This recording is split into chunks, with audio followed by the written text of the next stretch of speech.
Assalamualaikum warahmatullahi wabarakatuh.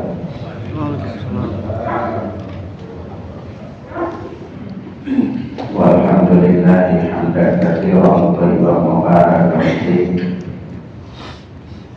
kama yuhibbu rabbuna wa yarda. Asyhadu an la ilaha illallah wahdahu la syarikalah wa asyhadu anna Muhammadan abduhu wa rasuluh sallallahu alaihi wa ala alihi wa ashabihi wa man tabi'ahum bi ihsanin ila yaumil qiyamah. Amma ba'd. Ikhwanna fiddin, a'azzani Allah wa iyyakum.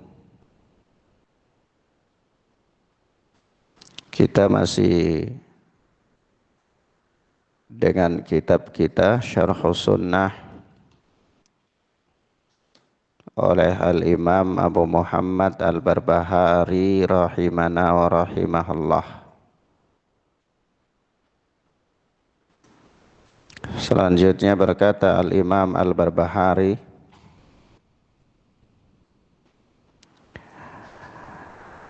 wassalawatul khamsu jaizatun khalfa man sallaita khalfahu. Dan salat 5 waktu adalah jaizah, boleh dikerjakan khalfa man sallaita khalfahu, di belakang orang yang sallaita khalfahu, engkau salat di belakangnya. yakni tentang kebolehan salat di belakang imam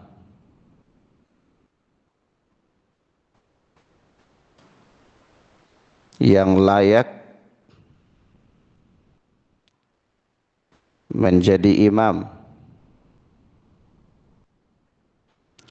illa antakuna jahmiyah, kecuali imam itu illa ayyakuna jahmiyah, kecuali imam itu adalah seorang jahmi, orang yang berpemahaman jahmiyah.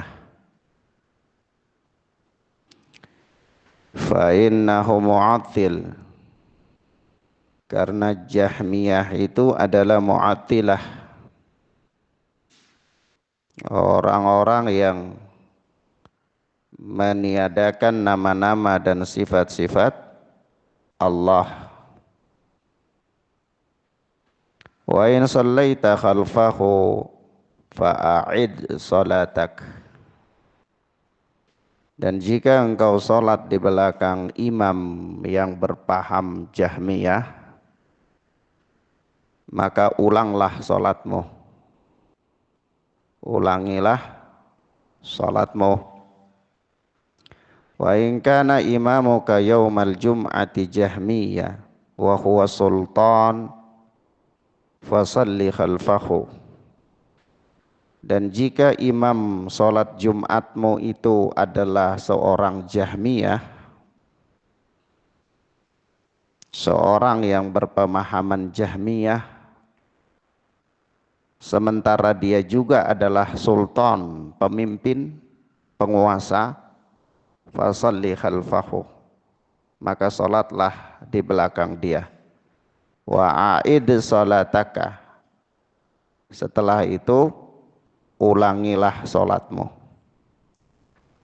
Wa in kana imamuka minas sultani wa ghairihi sahiba sunnah fasalli khalfahu wa la tu'id salatak, Dan jika imam sholatmu itu adalah penguasa atau bukan penguasa,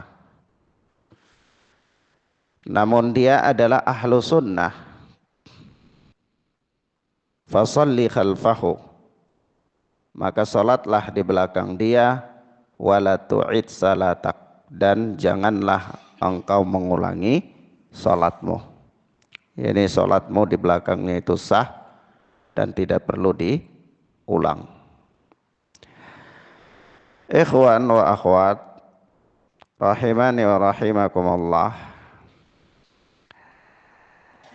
pada pembahasan ini Al-Imam Al-Barbahari menjelaskan kepada kita tentang orang-orang yang layak jadi imam atau yang boleh sholat di belakangnya dan yang tidak boleh sholat di belakangnya. Nah, pada umumnya seluruh kaum muslimin itu dia layak untuk menjadi imam apabila dia telah memenuhi kriteria-kriteria untuk menjadi imam. Itu dari sisi bacaan dan hafalan Al-Qur'annya, kemudian dari sisi pahamnya dia terhadap Al-Qur'an dan Sunnah, kemudian ya dari sisi usia dan seterusnya. Naam. Kalau dia telah memenuhi kriteria-kriteria tersebut dan dia seorang muslim, maka pada asalnya dia layak untuk menjadi imam. Salat di belakangnya sah saja. Kecuali apabila dia adalah penganut paham menyimpang yang penyimpangannya itu sampai mengeluarkan dia dari Islam. Nah, kalau penyimpangannya tidak mengeluarkan dia dari Islam, ya dia adalah mubtadi', ahlul bid'ah yang tidak sampai keluar dari Islam, maka sah sholat di belakangnya. Kalau dilihat dari sah atau tidaknya, bukan dilihat dari afdal atau tidak afdal, mana yang lebih utama. Tetapi kalau dilihat dari sah atau tidaknya sholat di belakang orang itu, maka jawabannya adalah sah. Selama dia tidak melakukan hal-hal yang membatalkan sholat dan selama kebid'ahannya itu tidak sampai mengeluarkan dia dari Islam. Kecuali Jahmiyah, karena telah berlalu kita mau menjelaskan bahwa Jahmiyah itu dikafirkan oleh para ulama dengan tingkatan-tingkatan penyimpangan yang ada pada mereka. Di sini Al-Imam Al-Barbahari tidak menyebut kelompok-kelompok yang lain, seperti kelompok-kelompok sufi, tarekah, yang mereka sampai pada batasan atau membawa pemahaman wahdatul wujud, yaitu Allah menyatu dengan makhluk. Itu semua adalah kelompok-kelompok yang menyimpang, yang sampai pada batas kekafiran. Maka kita katakan Al-Imam Al-Barbahari di sini beliau menyebutkan satu contoh kelompok yang menyimpang yang sampai mengeluarkan dia dari Islam. Adapun kelompok-kelompok lain yang sampai dia keluar dari Islam dan dapat dipastikan bahwa dia keluar dari Islam dengan penyimpangannya, maka hukumnya sama dengan hukum sholat di belakang Jahmiyah. Naam. Taib, ini yang pertama. Yang kedua, secara umum ya. Yang kedua secara khusus, kalau seorang imam itu adalah penguasa atau dia orang yang ditunjuk oleh penguasa dan dohirnya dia Islam dengan berbagai macam penyimpangan yang ada padanya, maka hukum asalnya seorang muslim tetap berkewajiban sholat di belakang dia. Nanti bagaimana sholatnya? Ya kalau sholatnya ya dilihat, kalau penyimpangan sang imam itu sampai keluar dari Islam, maka batal sholatnya dan dia wajib untuk mengulangi sholat sendiri. Kalau ditanyakan Ustadz kenapa dia tidak sholat sendiri saja? Karena kalau dia sholat sendiri itu termasuk di dalam bab mumfariq anil jamaah. Dia memisahkan diri dari al-jamaah dan ini bab yang dilarang dalam syariah. Dan apalagi kalau seandainya yang menjadi imam itu adalah penguasa, maka itu bisa masuk di dalam bab dia memecahkan tongkat persatuan. Iya. Maka dari itu dia tetap berkewajiban untuk sholat di belakang penguasa, walaupun penguasa itu dia melakukan penyimpangan ya yang mungkin saja sampai pada batas kekafiran, tetapi dia wajib untuk mengulangi sholatnya. Dia wajib apa? Mengulangi sholatnya. Perkara yang ketiga, sekiranya imam itu adalah bukan penguasa. Imam itu bukan penguasa dan juga bukan orang yang ditunjuk oleh penguasa. Maka mungkin saja dia imam yang fasik, yang melakukan kebid'ahan. Maka di dalam hal ini para ulama mempunyai dua pendapat. Pendapat yang pertama, bagi kelompok para ulama yang mempersyaratkan adalah keadilan untuk menjadi imam, itu mereka mengatakan tidak layak sholat di belakang orang seperti ini. Misalnya seorang imam, dia pelaku bid'ah, ya, dia pelaku penyimpangan, gugur keadilannya, lalu dia jadi imam tapi dia bukan penguasa dan dia juga bukan utusan dari penguasa, maka tidak layak untuk sholat di belakangnya. Bagi para ulama yang mensyaratkan jadi imam itu harus adil. Antum tahu definisi adil menurut ulama ahlul hadis? Adalah menurut ulama itu orang yang tidak melakukan dosa besar terus menerus. Nah, kalau seorang dia melakukan dosa besar terus menerus, itu gugur keadilannya. Gugur keadilannya. Kalau gugur keadilannya, maka menurut para fuqaha yang mempersyaratkan harus adanya adalah untuk menjadi imam, itu gugur. Dia tidak berhak jadi imam dan berimam di belakang, bermakmum di belakangnya itu tidak sah. Mafhum ya ikhwan? Paham ya?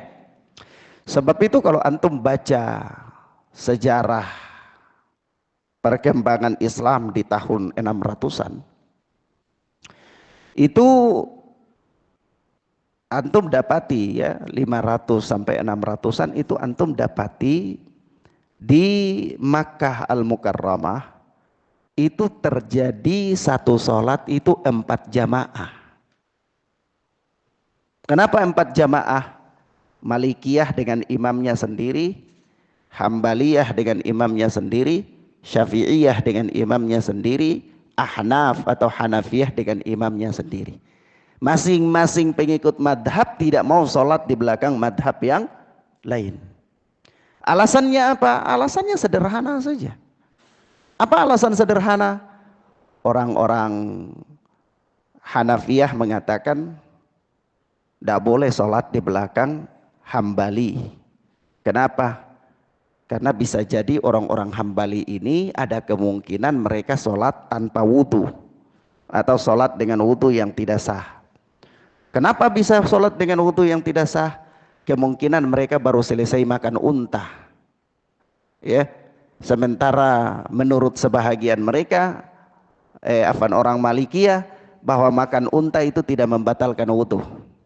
Ya, jadi kalau makan unta tidak membatalkan wudu, berarti mereka habis makan unta langsung sholat. Berarti dia sholat ini menurut orang yang berpendapat makan unta membatalkan wudu, dia mengatakan oh orang ini sholat tanpa wudu, tidak boleh sholat di belakang dia. Gitu, paham ya? Nah begitu pula orang-orang Syafi'iyah. Orang-orang Syafi'iyah mengatakan tidak boleh sholat di belakang Ahnaf. Tidak boleh sholat di belakang Hanafiyah. Kenapa? Karena orang-orang Hanafi ini orang-orang yang kemungkinan besar adalah orang-orang yang gugur keadilannya. Kenapa gugur keadilannya? Anak-anak yang lahir dari pernikahan yang tidak sah. Kenapa anak-anak yang lahir dari pernikahan yang tidak sah? Karena dalam pandangan Hanafiyah boleh menikah tanpa wali. Sementara Syafi'i mengatakan menikah tanpa wali tidak sah. Baik, paham permasalahannya? Iya. Akhirnya begitu orang Hanafi masuk, lihat, oh ada orang Maliki, tak boleh. Jamaah Hanafi aja. Orang Syafi'iyah masuk, lihat yang jadi imam, oh itu Hanafiyah, tidak boleh. Pindah ke madhabnya Syafi'i. Jadi satu salat itu ada 4 imam. Sampai perseteruan ini terjadi panjang. Perdebatan di antara para madhab. Sampai terjadi pertikaian di antara mereka. Pengikut-pengikut madhab yang ekstrim. Ya. Kemudian Syekhul Islam Ibn Taimiyah rahimahullah melakukan pembaharuan dalam dakwah. Beliau mendakwakan umat Islam untuk kembali kepada Al-Quran dan Sunnah, mendakwakan umat Islam untuk meninggalkan fanatisme madhab. Lalu terkenallah dengan ada satu bagian khusus dalam pembahasan di dalam Majmu' Fatawa milik Ibnu Taimiyah, yaitu Raf'ul Malam an A'immatil A'lam. Lah itu di belakangan hari sebahagian para peneliti mengeluarkan bab itu menjadi kitab khusus. Apa isinya? Isinya menjelaskan kepada kita, kalau kita terjemahkan bebas itu, membela kehormatan ulama-ulama besar, ya, dari apa celaan yang terjadi di seputar kekeliruan mereka. Lalu beliau sebutkan di situ ada 10 poin kenapa seorang ulama itu keliru dalam berijtihad, kenapa seorang ulama beramal tidak menggunakan hadis, ya, yang pendapatnya itu bertentangan dengan hadis. Seperti dalam mazhab Hanafi, dia beramal dalam pernikahan tidak menggunakan wali. Ya, kenapa dia bisa berpendapat begitu padahal hadis mengatakan apa? Pernikahan itu tidak sah tanpa ada wali, ya, dan seterusnya. Itu disebutkan oleh Syekhul Islam Ibn Taimiyah yang kemudian dipisahkan dalam satu kitab khusus yang namanya Raf'ul Malam an A'immatil A'lam. Dakwah untuk kembali kepada Al-Quran dan Sunnah, dakwah untuk meninggalkan fanatisme madhab, memberikan pemahaman kepada umat kenapa terjadi ikhtilaf di antara para ulama-ulama umat, imam-imam. Lalu manusia pun mulai legowo menerima itu karena pemahaman yang benar, maka mereka meninggalkan fanatisme madhab itu. Umat Islam kembali bersatu dalam apa? Satu imam, sholat saja. Mafhum ya ikhwan? Dan seterusnya. Taib. Jadi kalau antum lihat fanatisme madhab di zaman dulu itu ngeri, dan fanatisme madhab di zaman ini, ya, di abad kita ini mulai dibangkitkan lagi. Padahal para imam-imam mujaddid itu telah memberantas fanatisme madhab. Tapi kemudian muncul para dakatir, doktor-doktor yang gak jelas asal usulnya dari mana, itu datang kemudian mendakwakan untuk kembali kepada fanatisme madhab. Sampai terjadi ikhtilaf, panjang lebar pembahasan saling tuduh, ya, karena menyelisihi madhab. Lalu saya ingin katakan satu hal. Saya baru dikirimi sebuah tulisan dari seorang yang dianggap mufti di kota Bekasi ini, ya, tentang apa, melecehkan pandangan yang mengatakan, ya, melakukan kritik terhadap, baru saja ada satu kasus yang dilakukan oleh seorang asatidzah, yaitu menggunakan celana yang sangat ketat, renang-renang sama ikan. Lalu ada yang mengkritik dan dia melakukan di mana titik apa kesalahannya. Ini dalam madhab mengatakan demikian, demikian, demikian. Maka anak katakan, kalau kita berbicara tentang aurat dalam madhab, maka menurut pendapat yang paling kuat, itu aurat laki-laki itu cuma kemaluannya saja. Karena hadis yang dijadikan sahih, disahihkan oleh Al-Alama Albani bahwa aurat laki-laki dari pusat sampai ke lutut, itu pun masih diperdebatkan oleh para ulama kesahihannya. Jadi kalau bicara dari sisi sah atau tidak, itu nampakkan aurat atau tidak, maka kita katakan seorang laki-laki berjalan dengan kolor di tengah jalan saja tidak ada masalah. Kalau bicara dari sisi aurat atau tidak aurat. Paham ya ikhwan? Jadi kalau kita bicara dari sisi madhab tentang ini aurat atau bukan aurat, kenapa harus diperdebatkan? Maka kita katakan kalau bicara dari sisi aurat atau tidak aurat, dia berjalan dengan kolor saja bukan aurat, tidak ada masalah. Iya, paham maksud Anda? Tapi kan persoalannya bukan persoalan masalah ini aurat atau bukan aurat. Persoalannya lebih meluas lagi, yaitu persoalan hawarimul muru'ah. Begitu. Paham maksud Anda? Tapi mereka memperdebatkan ini dengan persoalan aurat atau tidak aurat. Akhirnya membawa kaul-kaul madhab yang membuat manusia umat ini bingung. Antum paham maksud Anda? Jadi kalau kita bicara tentang pendapat madhab atau tidak pendapat madhab dalam suatu perkara, maka bisa jadi semua perkara itu boleh. Tidak ada perkara yang tidak boleh. Kalau kayak gini rancu apa tidak? Kalau semua perkara boleh, karena dalam madhab ini mengatakan begini boleh, madhab ini mengatakan begini boleh, madhab ini mengatakan begini boleh, lalu pertanyaannya apa yang tidak boleh? Apa yang tidak boleh? Mafhum ikhwan? Tapi ada pembahasan yang jauh lebih daripada itu. Masuk di dalam bab hawarimul muru'ah, masuk dalam bab banyak masalah. Tapi yang ana ingin sampaikan di sini adalah terkait dengan adalah tadi, keadilan tadi. Iya.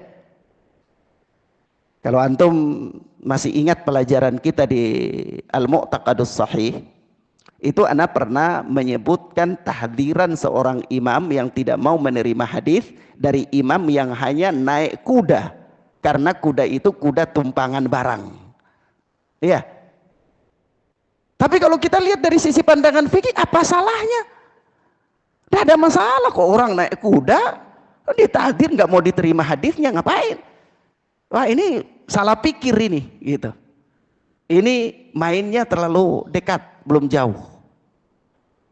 Padahal imam ahlul hadis tidak menerima hadis dari imam tersebut, bukan imam itu melakukan dosa besar, bukan.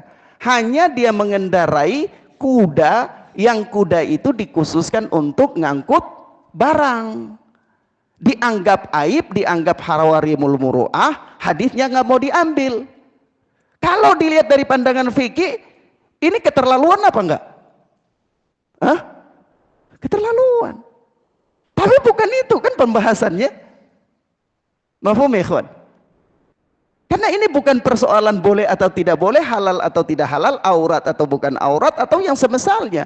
Tapi pembahasannya lebih daripada itu, yaitu hawarimul muru'ah, yang dalam pandangan ulama ahlul hadis, orang yang keluar dari hawarimul muru'ah itu gugur keadilannya. Orang yang gugur keadilannya itu dalam ilmu hadis tidak diambil. Dalam pandangan Syafi'iyah, imam sholat pun gugur keadilannya, nggak boleh jadi imam.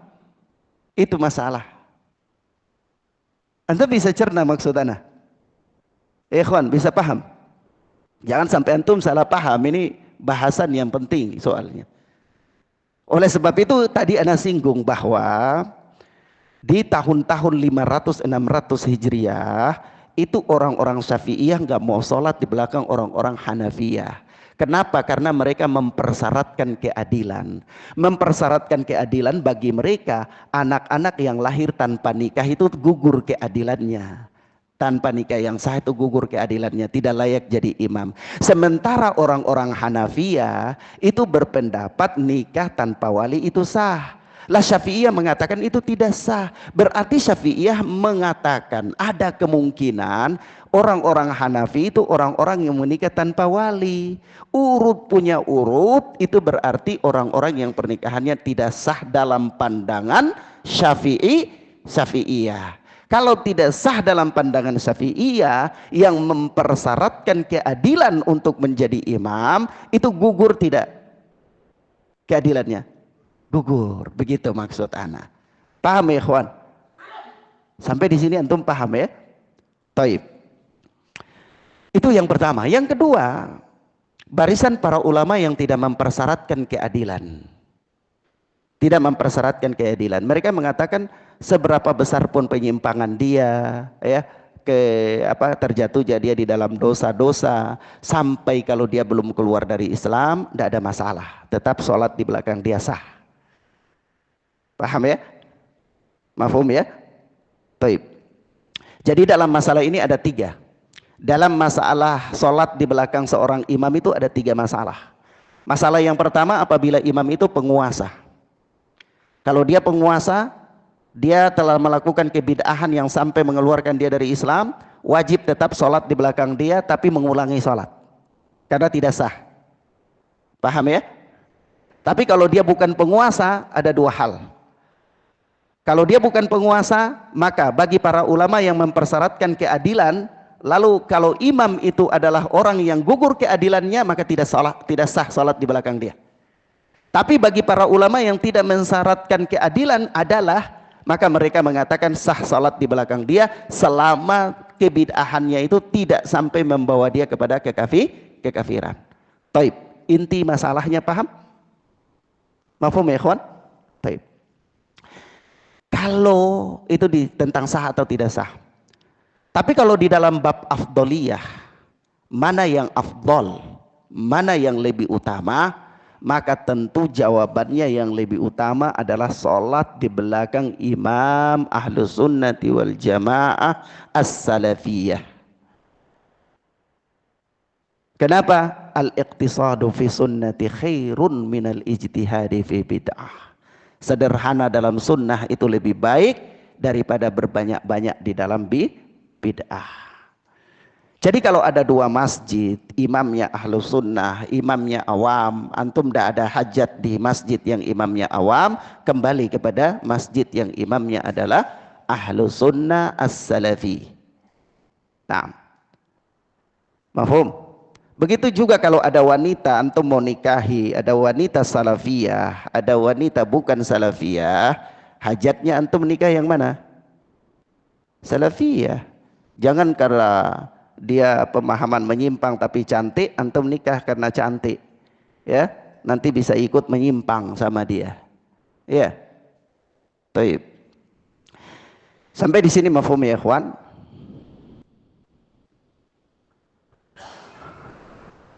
Masih boleh? Iya.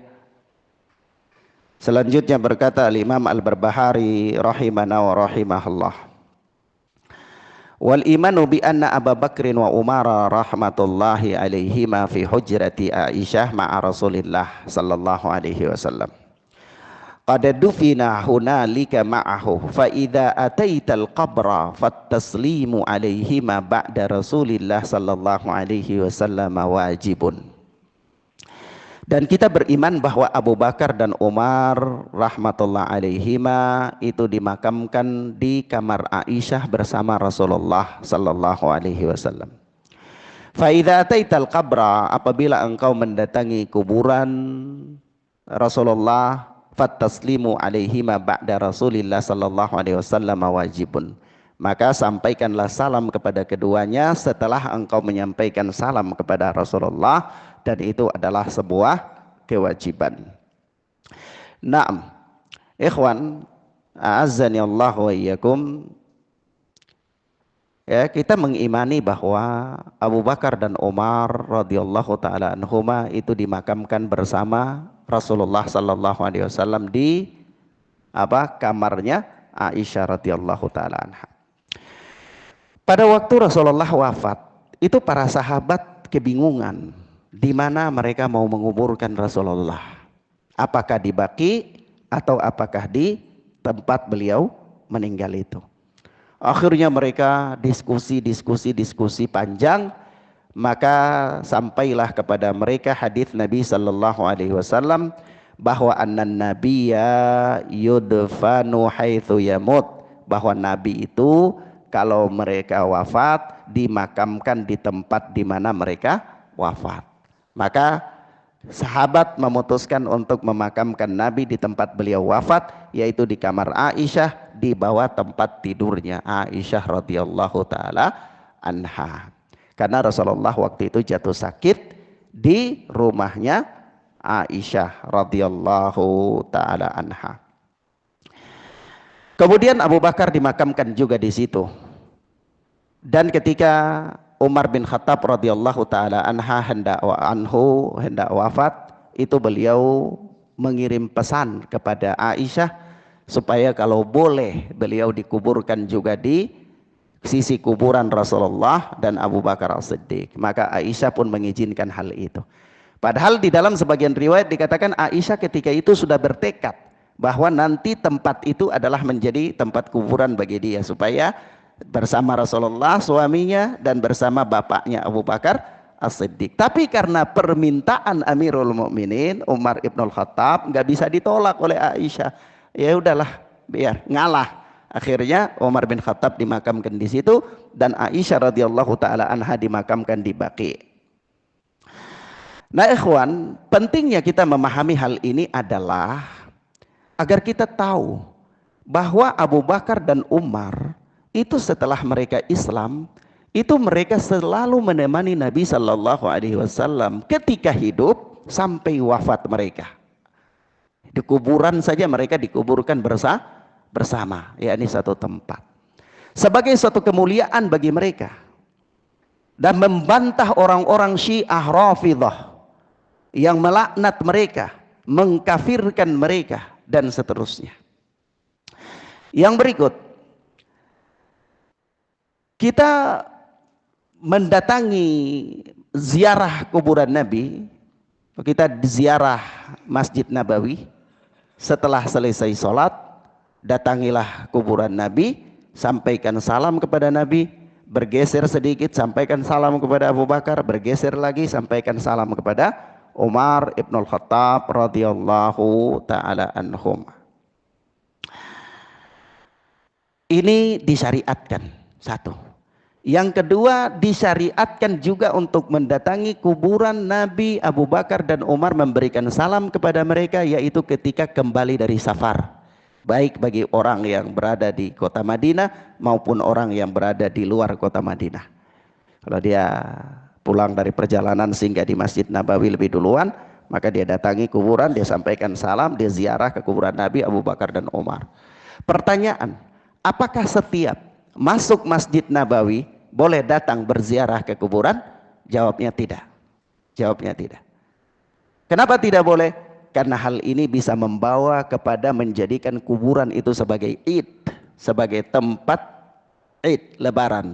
Id itu adalah tempat yang dikunjungi secara rutinitas, ya. Nah, itu tidak boleh. Karena Rasulullah sallallahu alaihi wasallam melarang dan melaknat orang-orang Yahudi dan Nasara yang menjadikan kuburan para nabi mereka sebagai id. Taib. Sampai di sini paham? Ini juga membantah orang-orang, jadi kita katakan datang ke kuburan Rasulullah itu untuk berziarah, menyampaikan salam, bukan untuk meminta syafaat atau bukan untuk bertawassul. Ya. Sebab itu ada Imam Ibnu Katsir rahimahullah di dalam tafsir Ibnu Katsir pada ketika menafsirkan firman Allah dalam surat An-Nisa ayat 64, itu pada kalimat walau annahum idzalamu anfusahum ja'uka fastaghfirullaha wastaghfara lahumur rasul lawajadullaha tawwaban rahima. Kalau sekiranya mereka setelah mendolimi diri mereka, lalu mereka datang kepada engkau wahai Muhammad sallallahu alaihi wasallam memohonkan ampunan, dan Nabi sallallahu alaihi wasallam pun memohonkan ampunan untuk mereka, niscaya mereka mendapati Allah Maha Pengampun lagi Maha Penyayang. Ketika menafsirkan ayat ini, Al-Imam Ibnu Katsir rahimahullah membawa sebuah riwayat yang dinukilkan dari di dalam kitab Asy-Syamil, Syekh Abu Nasr Ibnu Sabbagh, dia menulis di dalam kitabnya Asy-Syamil satu cerita yang ma'ruf, yaitu yang diriwayatkan dari Al-Utbi, di mana Al-Utbi pernah berkata, kuntu jalisan inda qabrin Nabi sallallahu alaihi wasallam, faja'a a'rabiyyun faqal, assalamu alayka ya Rasulullah, sami'tu Allah yaqul. Al-Utbi dia katakan, satu ketika aku berada di sisi kubur Nabi, lalu datang seorang Arab Badui. Nah, orang Arab Badui ini dia datang ke kuburan Nabi, lalu dia berkata, assalamu alayka ya Rasulullah, sungguh aku pernah mendengar firman Allah. Lalu dia baca surat ini, dia baca, walau annahum idzalamu anfusahum ja'uka fastaghfirullaha wastaghfara lahumur rasul lawajadullaha tawwabar rahimah. Dia baca ayat ini. Setelah dia baca ayat ini, lalu dia katakan begini, qad ji'tuka mustaghfiran li dzambi mustashfiyan bika ila rabbi. Aku datang kepada engkau memohon ampunan atas dosa-dosaku dan memohon syafaat kepada engkau wahai Rasul kepada Allah. Dia katakan itu. Paham ya? Dia baca ayat ini lalu dia katakan, aku datang kepada engkau wahai Rasul, ya, sebagai orang yang memohonkan ampunan atas dosaku dan memohon syafaat dari engkau, ya, kepada Allah. Lalu disebutkan beberapa nasyid, syair. Setelah disebutkan beberapa syair, kata Al-Utbi, thumman sarafa al-Arabi, kemudian Arabi itu pergi. Faghalabatni aini, lalu aku mengantuk yang sangat. Fara'aitun Nabiya, mengantuk dan tidur. Fara'aitun Nabiya sallallahu alaihi wasallam fi naum, lalu aku mimpi bertemu dengan Nabi. Faqal, maka Nabi berkata, ya Utbi, wahai Utbi, ilhaqil Arabi fabashirhu annallaha qad ghafaralah. Susulilah Arab Badui itu, lalu sampaikan kabar gembira kepada dia bahwa Allah sudah ampuni dosa-dosanya. Dalam riwayat, dalam tafsir Ibnu Katsir, kalau antum baca tafsir Ibnu Katsir, ini riwayat untuk membolehkan tawassul ke kuburan Nabi, apa enggak? Boleh kan? Nah, kalau begitu boleh apa enggak? Siapa yang pelajari tafsir Ibnu Katsir? Ya, makamnya sudah tinggi ya.